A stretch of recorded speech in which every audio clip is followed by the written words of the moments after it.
Buenos días, estamos en el Centro Médico Top Guadalajara. Yo soy el doctor Jorge Alejandro Estrada y vamos a hablar sobre lesión de SLAP. Como introducción, una lesión de SLAP es un desprendimiento de la parte superior del rodete glenoideo que abarca las zonas anterior y posterior. En la anatomía de la articulación glenohumeral tenemos dos estructuras importantes. La primera es el bíceps, donde alrededor del 50% de este tendón se va a insertar en el tubérculo supraglenoideo 5 milímetros medial al reborde glenoideo superior. El patrón más común de unión va a ser en la parte posterior a la posición de las dos en punto, y este va a contribuir a la estabilidad horizontal y torsional al realizar un lanzamiento o movimiento por arriba de la cabeza. La otra estructura es la glenoides, que su función principal es la resistencia a la subluxación. Está cubierta de fibrocartílago y está altamente irrigada por las arterias supraescapular, circunfleja escapular y circunfleja humeral posterior. Tenemos la anatomía normal del labrum, donde se ve un labrum intacto adherido a la parte anterosuperior de la glenoides en el 85% de los pacientes, pero así también tenemos variantes anatómicas. Por ejemplo, tenemos un receso sublabral que puede confundirse en la resonancia magnética con un desgarro, y vemos un surco localizado debajo o por arriba de la unión bicipitolabral en el 2% de los pacientes. Podemos tener una hendidura sublabral, que es un orificio entre la parte anterosuperior del labrum y la parte anterior de la glenoides, y el ligamento glenohumeral puede verse engrosado con una apariencia meniscoide alrededor de 1% en el 7% de los pacientes. Y tenemos un complejo de Buford, donde vemos un ligamento glenohumeral en forma de cordón con un área desnuda en el labrum anterior superior en el 4% de los pacientes. La reparación del complejo de Buford a la glenoides puede resultar una pérdida significativa de la rotación externa. La lesión de SLAP es una lesión poco frecuente, el 5% de todas las lesiones del hombro. Usualmente es en el género masculino, en el hombro dominante, en los atletas de lanzamiento como jugadores de béisbol, con factores de riesgo como déficit de rotación interna glenohumeral. Esto se debe a una tensión que se produce en el ligamento glenohumeral inferior, que desplaza el punto de contacto glenohumeral posterior-superiormente y aumenta la fuerza de corte sobre el labrum. Esto va a aumentar la tensión sobre la banda anterior del ligamento glenohumeral y por lo tanto compromete la estabilidad del hombro. Los mecanismos de lesión: las actividades repetitivas por encima de la cabeza, caer sobre el brazo extendido con el bíceps tenso o tracción en el brazo pueden resultar en una lesión de SLAP. Las condiciones asociadas: un pinzamiento del manguito rotador, un déficit rotatorio glenohumeral, desgarro del manguito de los rotadores usualmente en el lado articular, inestabilidad o disinesia escapular. Biomecánicamente hablando, tenemos una incompetencia del labrum, así como del anclaje del bíceps, donde hay una disminución de la estabilidad anterior de la articulación glenohumeral y así una disminución a la resistencia a la torsión. Tenemos la clasificación de las lesiones de SLAP. Se clasifican en 10 tipos de lesiones. La clasificación clásica es la de Snyder, que va a incluir los tipos 1 y 4, y hay subclasificaciones como la de Maffet. La tipo 1 es un deshilachamiento de la parte superior del labrum con un bíceps intacto. La tipo 2, que va a ser la lesión más comúnmente encontrada, alrededor del 45 al 55% de las lesiones de SLAP, donde hay un deshilachamiento del labrum y una desinserción, bueno, no desinserción, una lesión del bíceps asociada. En la tipo 3 vamos a encontrar una lesión de asa de Valde, y en la tipo 4 una lesión igual del asa de Valde con una extensión hacia el bíceps. La presentación clínica: el paciente te va a llegar con una sensación de pop en el hombro durante una actividad, va a haber un dolor vago profundo en el hombro, a menudo un desfase entre el momento de la lesión y la aparición de los síntomas, puede haber síntomas mecánicos, debilidad, fatiga y disminución del rendimiento deportivo. Al examen físico debemos evaluar la posición de la escápula y la atrofia muscular, la sensibilidad del surco bicipital. Podemos ver cómo se reproduce el POP durante el rango de movimiento por encima de la cabeza. Debemos poner atención especial a la rotación interna y comparar siempre con el lado contralateral. Asimismo, debemos ver si existe atrofia del supra o infraespinoso debido a la neuropatía del supraescapular. Hay maniobras especiales, como el test de O'Brien, donde vemos que la extremidad afectada se va a colocar a 90 grados de elevación. Se va a indicar al paciente que eleve el brazo contra resistencia. La va a poner en posición de anteposición, aducción y rotación interna. Y se va a repetir la misma prueba, pero bajo rotación externa máxima. La prueba es positiva si aparece dolor profundo en el hombro en la rotación interna y va a mejorar con la rotación externa. Tiene una sensibilidad de 54% y una especificidad de 47% esta maniobra.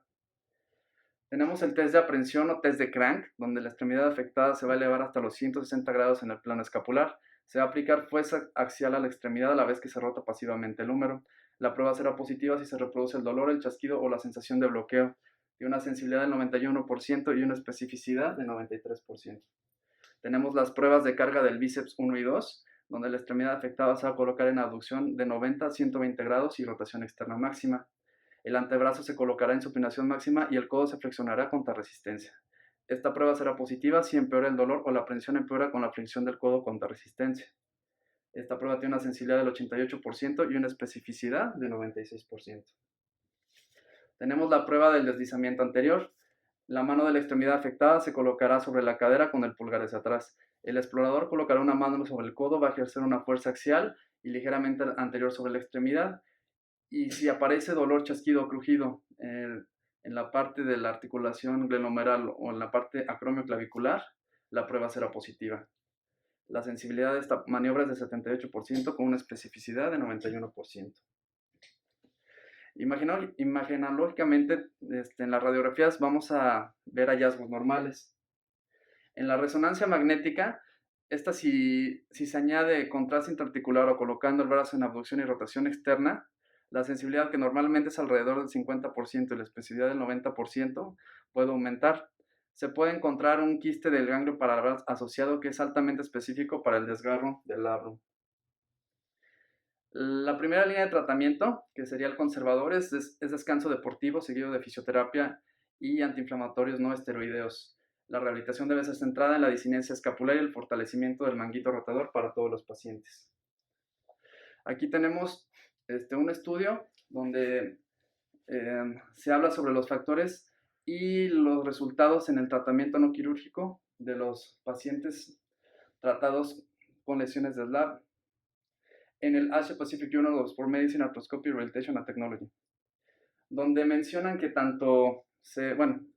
este estudio fue de 55 pacientes con una edad promedio de 21 años y todos los pacientes se trataron de manera conservadora. Los factores identificados en estos dos grupos fue que todos eran jugadores de béisbol, la duración en que habían jugado béisbol, el tiempo de sintomatología, la posición en la que jugaban, el rango de rotación interna o externa que realizaban y el rango total de abducción a los 2 meses después de los tratamientos conservadores.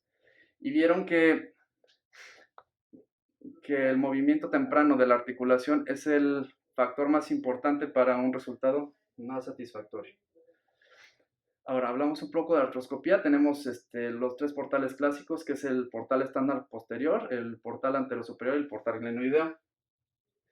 El tratamiento quirúrgico, podemos tener tres opciones de tratamiento. El desviamiento artroscópico, que lo podemos utilizar en los desgarros de tipo 1, 3 y 4, que afectan a menos de un tercio del tendón del bíceps y provocan síntomas graves que no han mejorado con tratamiento conservador. Podemos también tener un desviamiento artroscópico con reparación del labrum o del bíceps con tenotomía o tenodesis del bíceps, usualmente en desgarros tipo 2, y en pacientes que sean mayores de 40 años se recomienda hacer una tenotomía o tenodesis. Y el desviamiento artroscópico con reparación o desviamiento del labrum con tenotomía o tenodesis, vemos en los desgarros de tipo 4 con afectación de más de un tercio del tendón del bíceps que provocan síntomas graves que no mejoran con tratamiento conservador. Aquí están unas guías donde se ve el tratamiento basado en la clasificación. Los desgarros degenerativos de tipo 1 son donde solo se ve un deshilachamiento, solo se trata con debridamiento. Los desgarros de tipo 2 que son inestables debido a que está afectada la inserción bicipital, en estos casos la sutura del roete glenoideo a las cotadoras superiores es el tratamiento indicado. En los desgarros de tipo 3 se trata debridando el desgarro en asa de cubo inestable. En los de tipo 4 se trata según el estado del tendón del bíceps. Si este está afectado en menos del 50% se puede desbridar y el desgarro y la extensión del tendón, pero si está afectado más del 50%, lo indicado puede ser una tenodesis, una tenotomía del bíceps y con reparación del rodete glenoideo. Una tenotomía del bíceps o una tenodesis va a consistir en la extirpación de la porción intraarticular del tendón, que puede ser la causa del dolor, con reinserción más distal del mismo para mantener la relación longitud-tensión del bíceps. La tenodesis distal por debajo del surco retira el tendón del bíceps de la articulación y de la corretera bicipital y reduce el riesgo de dolor postoperatorio persistente. El debridamiento artroscópico versus la estabilización del labrum Vemos un abordaje artroscópico estándar del hombro. Vamos a buscar eritema y desgarro debajo del labrum para diferenciarlo del receso normal. Vamos a debridar los colegajos sueltos del labrum. Vamos a descomprimir cualquier quiste que se exista y vamos a reparar la lesión de SLAP. Se pueden utilizar portales accesorios o percutáneos según sea necesario para la colocación del ancla cerca del borde glenoideo. Se puede usar el portal a sala 5 para reparar un defecto anterior, el portal a sala 7 para un defecto posterior y las suturas colocadas según la anatomía del desgarro. Aquí tenemos las tendencias en la evaluación y el tratamiento de las lesiones de SLAP, donde vemos un análisis de los pacientes, de los especialistas que trataron este tipo de pacientes. Se ve que los cirujanos de hombro fueron 103, que son miembros del Shoulder and Elbow Society of Australia, fueron invitados a participar en este estudio. Cada uno tenía ciertos casos que contenían un video artroscópico dependiendo del tipo de lesión que se realizaba.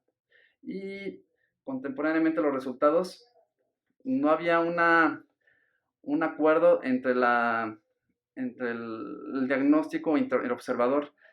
Usualmente la lesión mal diagnosticada de la tipo 1 que terminaba siendo tipo 2 y viceversa.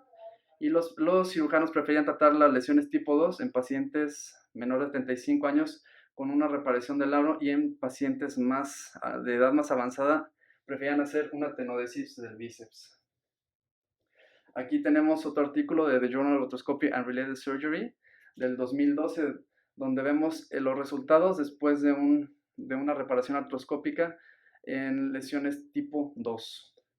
El propósito de este estudio era determinar la funcionalidad y los resultados a largo plazo en las reparaciones artroscópicas de las lesiones tipo 2.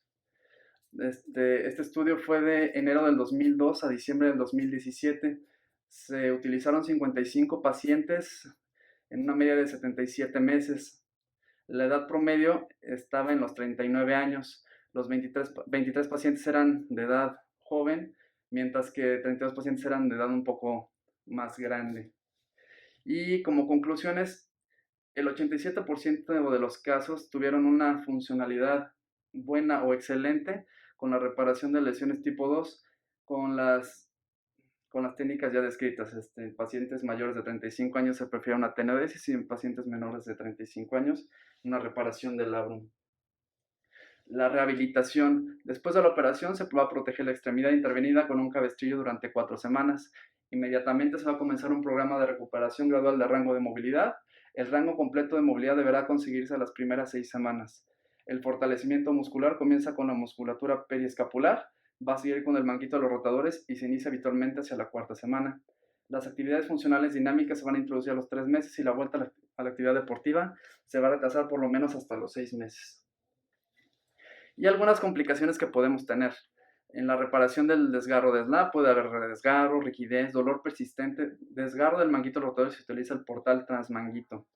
En la tenodesis del bíceps, dependiendo si la tenodesis es muy proximal, puede haber un desgarro del tendón, un dolor en la corredera bicipital, dolor en el bíceps, sobre todo al sobreestirar el tendón, o una fractura de húmero en los peores de los casos.